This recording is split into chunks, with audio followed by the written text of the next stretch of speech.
सर्वोपनिषदो गावो दोग्धा गोपालनन्दना पार्थो वत्स सुधीर्भोक्ता दुग्धं गीतामृतं महत् वसुदेवसुतं देवं कंसचाणूरमर्दनं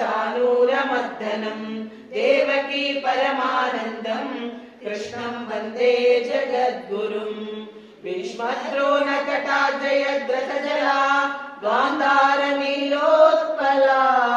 शय्यग्राहवती कृपेण वहनी कर्णेन वेलाकुला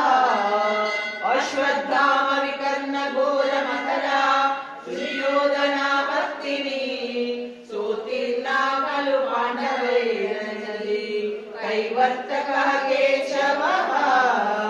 पाराशर्यवचः सरोजममलम् गीतार्थगन्धोत्कटम्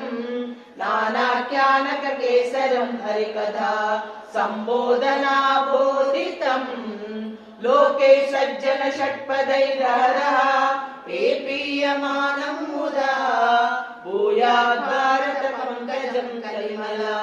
प्रध्वंसिनः श्रेयसे मूकम् करोति वाचालम्